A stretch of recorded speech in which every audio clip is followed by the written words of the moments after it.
Have you ever picked a sweet from the corner shop and felt like it said something about who you were? Like somehow choosing a fizzy cola cube or a chewy caramel bar meant more than your school uniform or your haircut. Back then, it wasn't just about the sugar. It was a ritual. You'd press your face to the glass, study the rows carefully, and weigh your options like you were making a life-changing decision. Then, you'd hand over your carefully counted coins for that one perfect treat. And for a brief moment, you held something special, wrapped in foil, plastic, or wax paper, before it disappeared in a few sweet bites. But those old favorites, they didn't just vanish from your hand, they vanished completely. This is the story of the sweets that defined a generation. Sometimes loved, sometimes odd, but always unforgettable. And now, you'll never see them again. Before we dive in, let us know in the comments. What was your go-to childhood sweet? The one you'd trade your entire lunch for? We might just feature your response in a future video.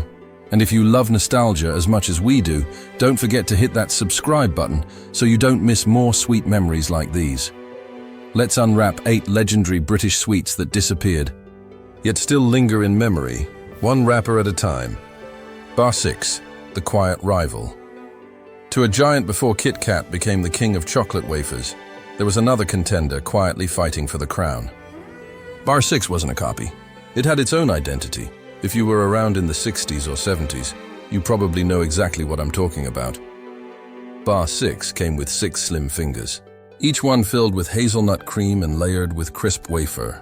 It was all covered in Cadbury's rich milk chocolate and wrapped in a bold red and orange wrapper that stood out on the shelf. But what really made it special was the taste. It had a nutty richness that felt a little more continental, even a little exotic. It carried this European flair that made it feel mature. It was the kind of sweet your nan might give you after a good report card. It felt like a reward, not just a snack. People didn't just eat Bar 6. They savored it, finger by finger. But as the 80s arrived, everything changed. Spangles, pocket money royalty, if your school bag jingled with coins instead of gadgets, and you've ever tried to muffle the sound of sweet wrappers under a classroom desk. Then you probably remember Spangles. Born in the 1950s, Spangles were the square-shaped boiled sweets that became a rite of passage for several generations of British kids. Wrapped in waxed paper, tucked discreetly into your pocket, they were everywhere. Corner shops, buses, playgrounds, even slipped under the pillow on a sick day. They came in familiar fruity flavors like blackcurrant, lime, and orange, but then there was the mysterious and often divisive Old English variety. A mix that tasted suspiciously like your granddad's cough drops or the inside of a glove box. And yet, some swore by it, and let's not forget the fizzy Spangles, which added just enough sparkle to make every school trip feel like a celebration. By the late 1980s, Spangles had lost their footing. Their simple design and classic taste couldn't compete with the high-gloss modern packaging of newer sweets. Aztec, the sophisticated challenger. Here's one that feels almost like a legend now. The Aztec bar, launched by Cadbury in 1967. It was their bold response to the Mars bar. At first glance, they looked similar. Nougat, caramel, chocolate.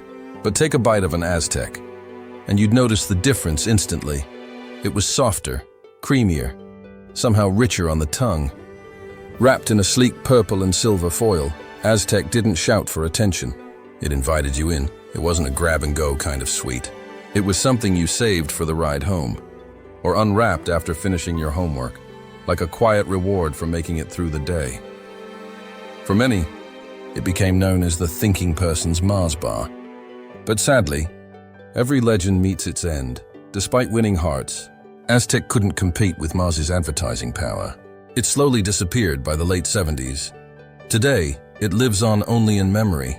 A reminder that not everything softer is weak, and not everything better ends up surviving. Pacers. Mints with a running start, you probably remember them as Pacers. But these chewy, minty stripes began life as opal mints, and while the sweet itself was simple, green and white bands with a fresh bite, Pacers were anything but ordinary. These things had branding, commercials, showed track-suited joggers, breezing through life with minty freshness. There was an energy to them. They weren't your grandma's mints. They were modern.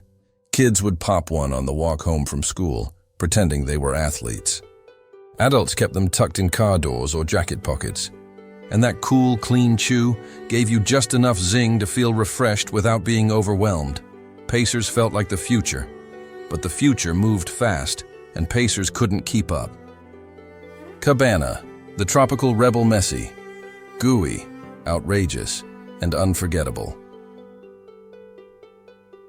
Welcome to Cabana.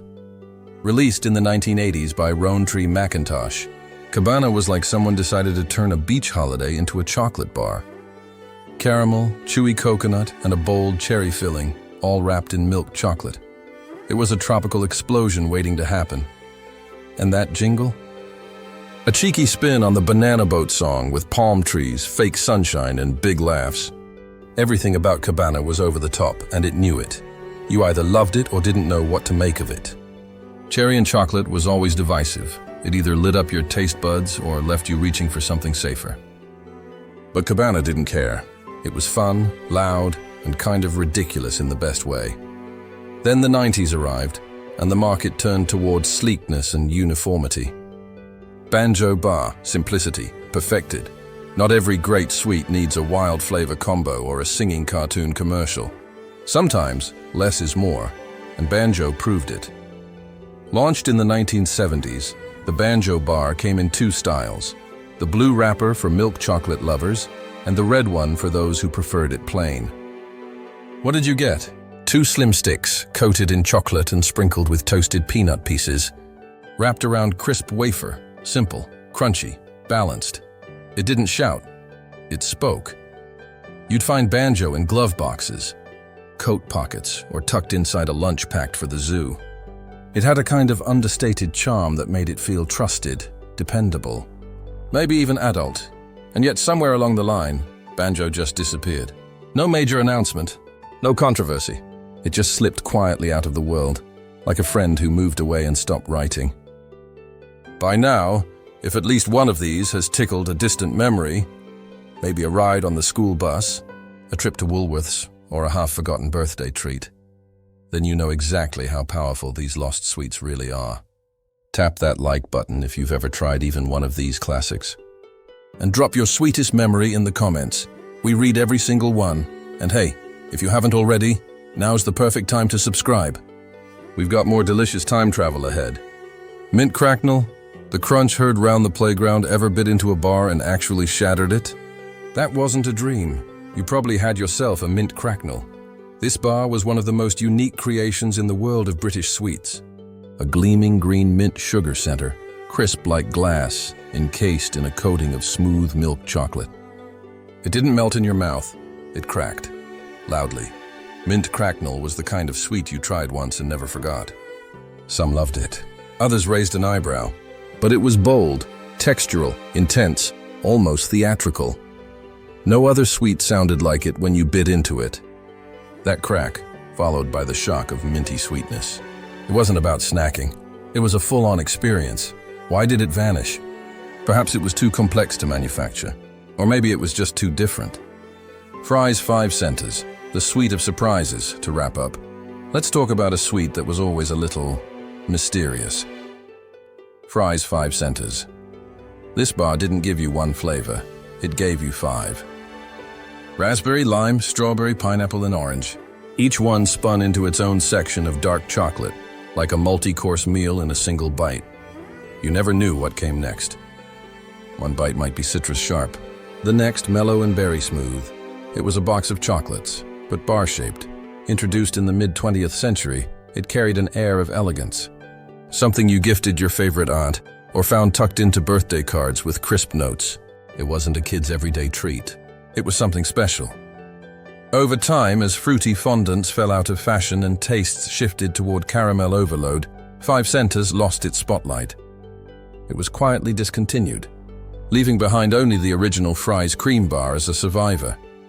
But for those who once unwrapped its dark chocolate shell and wondered what flavor was hidden underneath, these weren't just snacks. These sweets were time machines, carriers of memories and markers of moments. You might remember the smell of the newsagent's carpet when you bought a Cabana, or the way your friend always traded 2 drumsticks for 1 banjo at lunch, or how Grandma kept a secret stash of Spangles in her handbag for emergencies.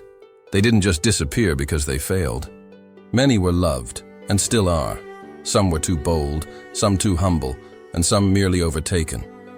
But each was part of the rhythm of growing up, of choosing, of savoring just a few minutes of joy. If this video stirred up old memories, don't keep them to yourself. Share them in the comments. We love hearing your stories.